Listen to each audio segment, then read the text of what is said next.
Welcome back to संघर्ष IQ। आज के सेशन में हम 29 जुलाई टू 4 अगस्त के करंट अफेयर्स को MCQ फॉर्मेट में डिस्कस करेंगे। So let us learn together.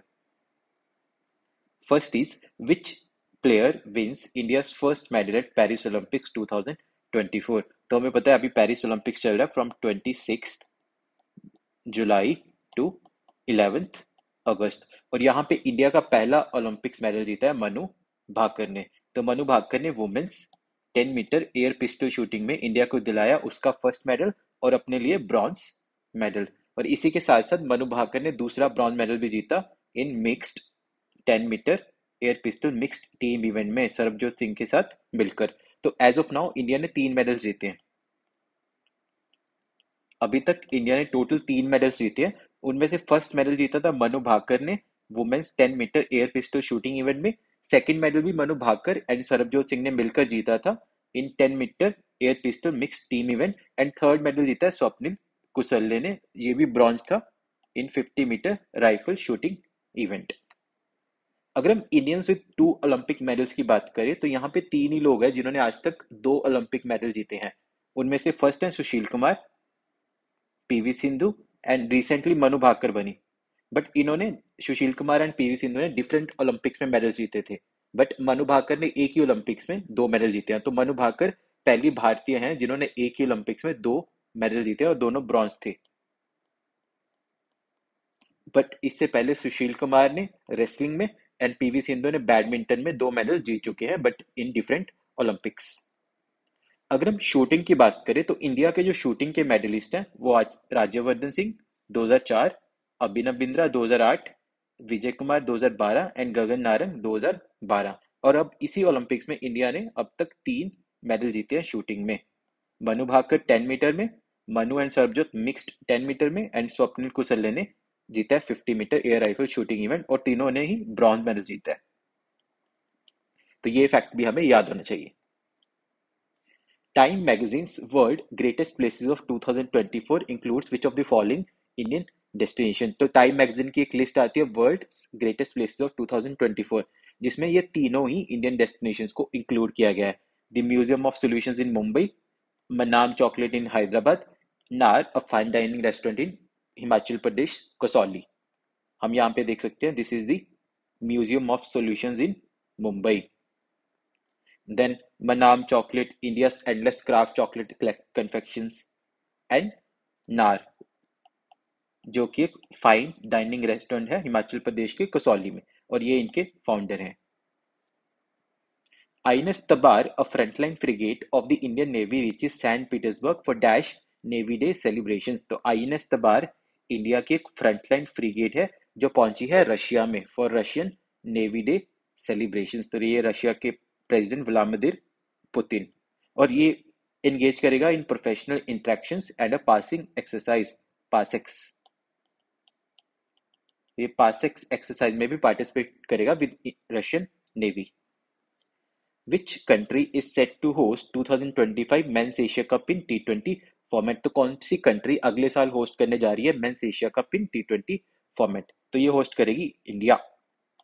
तो इंडिया इसको होस्ट करने जा रही है। अगर हम एशिया कप की बात करें तो एशिया कप एक बार T20 फॉर्मेट में होता है और एक बार ओडीआई फॉर्मेट में होता है। लास्ट ईयर ये ओडीआई फॉर्मेट में हुआ था। 16th मेंस एशिया कप 2023 हुआ था ओडीआई फॉर्मेट में, एंड नेक्स्ट ईयर 2025 में ये T20 फॉर्मेट में होगा। तो ये भी हमें ध्यान रखना है। लास्ट ईयर इसके मैचेस हुए थे श्रीलंका एंड पाकिस्तान में। टोटल 6 टीम्स थी और इसको इंडिया ने जीता था 8th टाइटल वर्सेस श्रीलंका। तो इंडिया ने श्रीलंका को हराया था और इंडिया ने अपना 8th टाइटल जीता था। इसी के साथ साथ हमें वुमेन्स एशिया कप के बारे में भी बताना चाहिए जो कि रिसेंटली ही कंक्लूड हुआ। वुमेन्स एशिया कप 2024 जो कि हुआ श्रीलंका में, और यहाँ पे श्रीलंका ने इंडिया को 8 विकेट से हराया। श्रीलंका ने इंडिया को वुमेन्स एशिया कप जो कि रिसेंटली कंक्लूड हुआ 8 विकेट से हराया, और इसको श्रीलंका ने ही होस्ट किया था। तो ये भी फैक्ट हमें याद होना चाहिए। International tiger day is observed on, तो इंटरनेशनल टाइगर डे ऑब्जर्व किया जाता है 29 जुलाई को। तो ये हमें याद रखना है। International tiger day is observed on 29 July since 2010 to raise public awareness about threat faced by tigers due to illegal hunting and habitat destruction। क्योंकि टाइगर्स बहुत ही इंपॉर्टेंट है हमारे इकोसिस्टम के लिए, तो पब्लिक को अवेयर करना कि जो थ्रेट टाइगर्स फेस करते हैं, जैसे कि इलीगल हंटिंग हो गया, हैबिटेट डिस्ट्रक्शन हो गया। और इस साल की थीम थी कॉल फॉर एक्शन। तो ये थीम बहुत इंपॉर्टेंट है, 2024 की थीम है call for action, emphasise the need for global efforts to save endangered tigers. तो आईयूसीएन एंडेंजर्ड है ये, इसका आईयूसीएन स्टेटस है एंडेंजर्ड टाइगर का, तो ये भी याद रखना है। अगर हम इंडिया की बात करें तो इंडिया में टोटल 3682 टाइगर्स है। इंडिया में टोटल 3682 टाइगर्स हैं। Total number of tiger reserves हैं 54। Total number of tiger reserves है 54। और इंडिया में पूरी दुनिया के 70% टाइगर पॉपुलेशन इंडिया में ही है। तो पूरी दुनिया की 70% टाइगर पॉपुलेशन इंडिया में है। टोटल 3682 टाइगर्स हैं and total number of tiger reserves are 54। तो ये तीनों फैक्ट हमें याद रखने हैं। इसी के साथ साथ हमें 1 अगस्त का भी पता होना चाहिए। 1 अगस्त जब world wide web day and world lung cancer day observe किया जाता है, तो ये भी हमें याद रखना है इंपॉर्टेंट डेज एंड थीम्स के लिए। 1 अगस्त को world wide web day and lung cancer day observe किया जाता है and international tiger day observe on 29 जुलाई। और ये रही 54 टाइगर रिजर्व। एंड सबसे ज्यादा टाइगर रिजर्व है मध्य प्रदेश में। मध्य प्रदेश में टोटल 7 टाइगर रिजर्व है, ये भी हमें याद रखना है। सबसे ज्यादा टाइगर रिजर्व है मध्य प्रदेश में। Which country assumes Asian Disaster Preparedness Center chairmanship for 2024-25? तो कौन सी कंट्री ने इसकी चेयरमैनशिप एज्यूम की है? So this is India.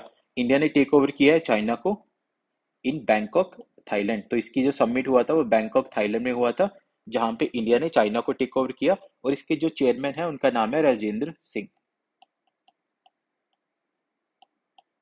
इनके चेयरमैन का नाम है राजेंद्र सिंह, जो एनडीएमए में भी मेंबर है। नेशनल डिजास्टर मैनेजमेंट अथॉरिटी है जो इंडिया की, उसके भी ये मेंबर है। और इन्होंने चेयर करेंगे एशियन डिजास्टर प्रिपेयर्डनेस सेंटर को। 54th international physics olympiad 2024 was held recently. तो ये ओलंपियाड कहाँ हुआ? ये ओलंपियाड हुआ इन ईरान। तो 54th इंटरनेशनल फिजिक्स ओलंपियाड 2024 हुआ इस्फाहान ईरान में, जहां पे 2 गोल्ड एंड 3 सिल्वर जीते इंडिया ने। इसी के साथ साथ 56th इंटरनेशनल केमिस्ट्री ओलंपियाड हुआ रियाद सऊदी अरेबिया में, जहां पे 1 gold and bronze and 2 silver जीते इंडिया ने।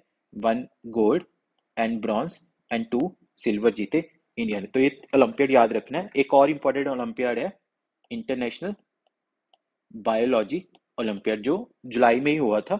और वहां पे इंडिया ने 1 गोल्ड एंड 3 सिल्वर जीते, जहां पे इंडिया ने 1 गोल्ड एंड 3 सिल्वर जीते। इंटरनेशनल बायोलॉजी ओलंपियाड हुआ था कजाकिस्तान में। इंटरनेशनल फिजिक्स ओलंपियाड हुआ ईरान में एंड इंटरनेशनल केमिस्ट्री ओलंपियाड हुआ रियाद सऊदी अरेबिया। तीनों में कंफ्यूज नहीं होना, तीनों ओलंपियाड्स में कितने मेडल जीते इंडिया ने और कहां पे हुआ, हमें याद रखना है। Who was recently appointed as the chairperson of the Union Public Service Commission? तो किसको रिसेंटली अपॉइंट किया गया यूनियन यूपीएससी का चेयरपर्सन? तो ये है प्रीति सुडान जी। तो इनको अपॉइंट किया गया यूपीएससी का चेयरपर्सन, बिकॉज जो पहले चेयरपर्सन थे उन्होंने रिजाइन कर दिया कुछ due to some personal reasons. इसी के साथ साथ हमें बाकी अपॉइंटमेंट्स के बारे में पता होना चाहिए। शेखर कपूर को अपॉइंट किया गया है festival director for 55th and 56th editions of international film festival of India, जो कि होता है गोवा में। एंड मनोज मित्तल को अपॉइंट किया गया chairman and managing director of Small Industries Development Bank of India SIDBI. Sanjay Shukla managing director of National Housing Bank. तो ये तीनों अपॉइंटमेंट्स भी याद रखनी है। फर्स्ट इज प्रीति सुडान यूपीएससी, शेखर कपूर को International film festival of India का फेस्टिवल डायरेक्टर, मनोज मित्तल को सिडबी का चेयरमैन एंड संजय शुक्ला को नेशनल हाउसिंग बैंक का मैनेजिंग डायरेक्टर। एंड ये भी एक रिसेंट अपॉइंटमेंट है, गवर्नर रिसेंटली अपॉइंट हुए नए गवर्नर्स हमारे राष्ट्रपति द्रौपदी मुर्मू जी ने इनको अपॉइंट किया। राजस्थान के हरिभाव किशन बागड़े, तेलंगाना के जिष्णुदेव वर्मा, सिक्किम के ओम प्रकाश माथुर, झारखंड के संतोष कुमार गंगवार, छत्तीसगढ़ के रमन देखा, मेघालय के CH विजय शंकर, महाराष्ट्र के CP राधाकृष्णन, पंजाब के गुलाब चंद कटारिया एंड असम एंड मणिपुर के लक्ष्मण प्रसाद आचार्य। और ये है पंजाब के governor Gulab Chand Kataria ji. India will host its first multinational dash exercise तरंग शक्ति 2024। तो ये इंडिया की फर्स्ट मल्टीनेशनल एयर एक्सरसाइज होगी। तो ये भी याद रखना है, इंडिया की फर्स्ट मल्टीनेशनल एयर एक्सरसाइज कौन सी है? तरंग शक्ति 2024, जो कि तमिलनाडु में होगी। तो ये एक्सरसाइज तमिलनाडु में होगी। Which city became fourth Indian city to receive World Craft City certificate? तो कौन सी सिटी चौथी इंडियन सिटी बनेगी to receive world craft city certificate? ये बनने जा रही है कश्मीर सिटी श्रीनगर। तो कश्मीर सिटी को श्रीनगर भी कहा जाता है, तो this is a vice versa name. और इससे पहले जयपुर ऑफ राजस्थान, ममल्लापुरम इन तमिलनाडु को इंक्लूड किया गया था 2015 में, एंड मैसूर इन कर्नाटका को 2018 में कंक्लूड किया गया था। तो ये चारों सिटीज याद होने चाहिए। आपको ये भी पूछा जा सकता है कि इन चारों में सबसे पहले किसको वर्ल्ड क्राफ्ट सिटी का उपहार मिला था? तो ये मिला था जयपुर एंड मल्लापुरम को 2015 में, मैसूर को 2018 में, एंड रिसेंटली कश्मीर सिटी को 2024 में। The Central Electricity Authority has approved the Shravati and Upper Indravati hydro pump storage plant project of Karnataka and Odisha. तो शरावती कहाँ पे है? ये रिवर कर्नाटका में है, एंड इंद्रावती रिवर कहाँ है? ओडिशा में। तो यहाँ पे hydro pump storage plant project लगेंगे। ये हमें दोनों याद रखने हैं कि शरावती प्रोजेक्ट कहाँ लगेगा? कर्नाटका में, एंड अपर इंद्रावती प्रोजेक्ट कहाँ लगेगा? ओडिशा में। And this is how hydro pump storage plants work. एक ऊपर रेजर्वोयर होता है एंड नीचे this is a power storage plant, और यही पानी नीचे जाके स्टोर हो जाता है। The fourth edition of the राष्ट्रीय हिंदी विज्ञान सम्मेलन 2024 was held recently। तो चौथा एडिशन राष्ट्रीय हिंदी विज्ञान सम्मेलन का हुआ भोपाल मध्य प्रदेश में। भोपाल मध्य प्रदेश में, और इसकी थीम थी upgradation of national scientific consciousness in Amrit Kaal. तो इसकी थीम याद रखनी है, upgradation of national scientific consciousness in Amrit Kaal. India have partnered with Dash to develop the National Maritime Heritage Complex in Lothal, Gujarat. तो इंडिया का नेशनल मैरीटाइम हेरिटेज कॉम्प्लेक्स कहाँ बन रहा है? लोथल, गुजरात में। तो इसी को डेवलप करने के लिए इंडिया ने पार्टनर किया है वियतनाम के साथ। तो इंडिया ने पार्टनर किया है वियतनाम के साथ to develop the world's largest national maritime heritage complex in Lothal, Gujarat. So कुछ ही दिन पहले वियतनाम के राष्ट्रीय अध्यक्ष यहाँ पे आए थे इंडिया में, तो वहीं पे ये MOU साइन हुआ था। India retains dash position in global agricultural exports 2023। तो इंडिया ने रिटेन की है अपनी 8th position in global agricultural exports। India held on to its position as the world's 8th largest exporter of agriculture products। तो जो भी agricultural products India से export होते हैं, और इंडिया में जो भी एग्रीकल्चर प्रोडक्ट्स इंडिया से एक्सपोर्ट होते हैं, उसमें इंडिया 8वें नंबर पे आता है। The WTO's trade statistics report highlights that only 3 countries among the top 10 increased their agriculture exports। 10 में से सिर्फ 3 कंट्रीज ने ही अपना एग्रीकल्चर एक्सपोर्ट को इंक्रीज किया है, Brazil, European union and Thailand. So that is it for this weekly current affairs session. Please like, share, subscribe and comment your feedback. Thank you. Jai Hind, Jai Bharat।